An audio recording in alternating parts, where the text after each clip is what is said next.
ಅವ್ನ ತಲೆ ಸಗಣಿನೇ ತುಂಬಿರೋದು. ಯಾಕೆ ನಿಮ್ಮನ್ನ ಕ್ಯಾಪ್ಟನ್ ಮಾಡೋದಲ್ಲ, ಯಾರ್ಯಾರು ಏನು ಕೊಡೋದಿಲ್ಲ ಅದು ನನಗೆ ಗೊತ್ತು ಐತಿ. ವೇಸ್ಟ್ ನಿನ್ನ ಹತ್ರ ಮಾತಾಡೋದು ಇನ್ನೂ ಆಟನೇ ಅರ್ಥ ಆಗಿಲ್ಲ. ನನಗೇನು ಹುಚ್ಚಿಲ್ಲ, ಅಷ್ಟು ಹುಚ್ಚಿರೋಕು ಮಿದ್ಲಿರ್ಬೇಕು, ಮಿದ್ಲೇ ಇಲ್ಲ ನಿನ್ಗೆ. ನನ್ನ ಬಗ್ಗೆ ಇರುವಂತ ಅರ್ಹತೆ ಇಲ್ಲ. ಹೌದೌದು, ಬಿಗ್ ಬಾಸ್ ಮನೆ ಕಸ ಅಂದ್ರ ರಾಶಿಗಾಗ ಒಂದಿಲ್ಲ ಪೇ ಕಸ ತೂಪು ತಗೋಬೇಡ ಪೇ. ಯಾಕೆ ಹಿಂಗ್ ಆಡ್ತಾ ಇದೆ? ಬಿಡತ್ತಾಗೆ. ಹಾಯ್ ನಮಸ್ಕಾರ. ಬಿಗ್ ಬಾಸ್ ಸೀಸನ್ 12ರ 7ನೇ ವಾರದ ನಾಮಿನೇಷನ್ ಪ್ರಕ್ರಿಯೆ ಶುರುವಾಗಿದೆ. ಎಲಿಮಿನೇಷನ್ ಮಾಡುವ ಅಧಿಕಾರ ಮನೆಯ ಕ್ಯಾಪ್ಟನ್ ಆಗಿರುವ ಮಾಳು ಅವರಿಗೆ ಮಾತ್ರ ಅವಕಾಶ ಇದೆ. ಹೌದು, ಮಾಳು ಅವರು 7 ಸ್ಪರ್ಧಿಗಳನ್ನ ಎಲಿಮಿನೇಷನ್ ಮಾಡಬೇಕು. ಈ ಒಂದು ಚಟುವಟಿಕೆಯಲ್ಲಿ ಯಾರೆಲ್ಲ ನಾಮಿನೇಷನ್ ಆಗಿದ್ದಾರೆ ಅಂತ ನೋಡೋಣ. ಅದಕ್ಕೂ ಮುನ್ನ ನೀವೇನು ನಮ್ಮ ಚಾನಲ್ ಅನ್ನು ಸಬ್ಸ್ಕ್ರೈಬ್ ಮಾಡಿಲ್ಲ ಅಂದ್ರೆ ಈಗಲೇ ಸಬ್ಸ್ಕ್ರೈಬ್ ಮಾಡಿ. ಬನ್ನಿ ವಿಡಿಯೋ ಶುರು ಮಾಡೋಣ. ಬಿಗ್ ಬಾಸ್ ಈಗ ಒಂದು ಚಟುವಟಿಕೆಯನ್ನ ಕೊಟ್ಟಿದ್ದಾರೆ. ಅದು ಬಿಗ್ ಬಾಸ್ ಮನೆಯ ಕ್ಯಾಪ್ಟನ್ ಮಾಳು ಅವರಿಗೆ ಮಾತ್ರ ಅಧಿಕಾರವನ್ನ ಕೊಟ್ಟಿದ್ದಾರೆ. ಒಟ್ಟು 7 ಸ್ಪರ್ಧಿಗಳನ್ನ ನಾಮಿನೇಷನ್ ಮಾಡಬೇಕು. ಆ ಚಟುವಟಿಕೆ ಏನು ಅಂದರೆ, ಇಲ್ಲಿ ಅವರ ಮುಂದೆ ಒಂದು ಬಕೆಟ್ ಇರುತ್ತೆ. ಐಸ್ ವಾಟರ್, ಮಣ್ಣು, ಕಸ, ಸಗಣಿ ಈ ಥರ ಬಕೆಟ್ಗಳು ಇರುತ್ತೆ.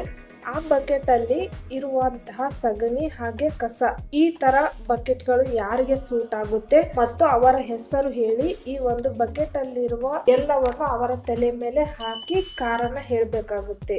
ಮಾಳು ಸೂಚಿಸಿದ ವ್ಯಕ್ತಿ ತಮ್ಮನ್ನು ತಾವು ಸಮರ್ಥಿಸಿಕೊಳ್ಳಬಹುದು. ಮಾಳು ಮೊದಲು ಧ್ರುವಂತ್ ಅವರಿಗೆ ಹೇಳ್ತಾರೆ, ಇವರ ತಲೆಯಲ್ಲಿ ಸಗಣಿ ಮಾತ್ರ ತುಂಬಿದೆ ಅಂತ ಹೇಳಿ ಈ ಒಂದು ಸಗಣಿ ಇರುವ ಬಕೆಟ್ ಅನ್ನು ಅವರಿಗೆ ಹಾಕುತ್ತಾರೆ.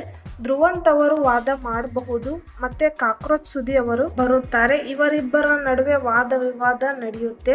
ಹೌದಪ್ಪ, ಧ್ರುವಂತ್ ತಲೆಯಲ್ಲಿ ಸಗಣಿನೇ ತುಂಬಿರೋದು, ಯಾಕೆ ಹೇಳು, ನಿಮ್ಮನ್ನ ಕ್ಯಾಪ್ಟನ್ ಮಾಡಿದ್ನಲ್ಲ ಅಂತ ಹೇಳಿದಾಗ ಮಾಳು ಅವರು ಯಾರ್ಯಾರಿಗೆ ಏನ್ ಕೊಡಬೇಕು ಅಂತ ನನಗೆ ಗೊತ್ತಿದೆ. ಕಾಕ್ರೋಚ್ ಸುದಿ ಅವರು ನಿನ್ನ ಹತ್ರ ಮಾತಾಡೋದೇ ವೇಸ್ಟ್, ಹಾಗೆ ನಿನಗೆ ಆಟನೇ ಅರ್ಥ ಆಗಿಲ್ಲ ಅಂತ ಹೇಳಿದಾಗ ಮತ್ತೆ ಮಾಳು ಅವರು ನಾನೇನು ಅಷ್ಟು ಹುಚ್ಚಲ್ಲ ಅಂತ ಹೇಳಿದಾಗ ಹುಚ್ಚ ಇರೋಕ್ಕೂ ಮೆದ್ಲಿರ್ಬೇಕು, ಆ ಮೆದ್ಲೇ ಇಲ್ಲ ನಿನಗೆ ಅಂತ ಕಾಕ್ರೋಚ್ ಹೇಳ್ತಾರೆ. ನನ್ನ ಬಗ್ಗೆ ಮಾತಾಡುವ ಯೋಗ್ಯತೆ ನಿನಗಿಲ್ಲ ಅಂತ ಖಡಕ್ ಆಗಿ ವಾರ್ನಿಂಗ್ ಅನ್ನ ಕೊಟ್ಟಿರುತ್ತಾರೆ. ನಂತರ ರಾಶಿಕಾ ಅವರ ಹೆಸರು ತಗೋತಾರೆ. ಈ ಮನೆಯಲ್ಲಿ ಕಸ ಯಾರು ಅಂದ್ರೆ ಅದು ರಾಶಿಕಾ ಅಂತ ಹೇಳಿ ಅವ್ರ ಮೇಲೆ ಕಸ ಹಾಕ್ತಾರೆ. ಹಾಗೆ ರಾಶಿಕಾ ಅವರು ಕರೆಕ್ಟ್ ಆಗಿ ರೀಸನ್ ಕೊಡಿ, ಸರಿಯಾದ ಕಾರಣ ಹೇಳಿ ನಾನು ಯಾಕೆ ಈ ಮನೆ ಕಸ ಅಂತ ಜೋರಾಗಿ ಮಾತಾಡ್ತಾರೆ. ಜೋರಾಗಿ ಜಗಳ ಶುರು ಮಾಡ್ತಾರೆ. ನಂತರದಲ್ಲಿ ತೂ ಅಂತ ಹೇಳಿ ಸಾಕು ಬಿಡಿ ಅಂತ ಹೇಳಿದಾಗ ಮಾಳು ತೂ ಅಂತ ಹೇಳ್ಬೇಡ ಅಪ್ಪಿ ಅಂತ ಹೇಳಿದಾಗ ಗಿಲ್ಲಿ ಅವರು ತೂ ಹೋಗ್ಲಿ ಬಿಡಿ ಅಂತ ಕಾಮಿಡಿಯಾಗಿ ಹೇಳ್ತಾರೆ. ಅದಕ್ಕೆ ರಾಶಿಕಾ ಅವರು ಗಿಲಿ ನೀ ಮುಚ್ಕೊಂಡು ಕುತ್ಕೋ, ನೀನ್ ಈ ರೀತಿ ಮಾತಾಡಬೇಡ ಅಂತ ಹೇಳಿ ಮತ್ತೆ ತೂ ಅಂತ ಜಗಳ ಶುರು ಮಾಡ್ತಾರೆ. ಬಿಗ್ ಬಾಸ್ ಮನೆಯಲ್ಲಿ ಜಗಳ ಆಗ್ತಾ ಇದೆ ಅಂತ ಹೇಳ್ಬೋದು. ಹಾಗೆ ಈ 7ನೇ ವಾರ ಬಿಗ್ ಬಾಸ್ ಮನೆಯಿಂದ ಹೊರಹೋಗಲು 7 ಸ್ಪರ್ಧಿಗಳು ನಾಮಿನೇಟ್ ಆಗಿದ್ದಾರೆ.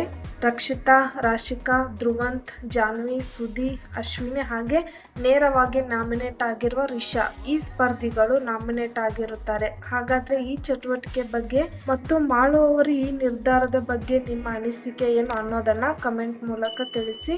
ಈ ವಿಡಿಯೋಗೆ ಲೈಕ್, ಶೇರ್ ಮತ್ತು ಸಬ್ಸ್ಕ್ರೈಬ್ ಆಗೋದನ್ನ ಮರಿಬೇಡಿ.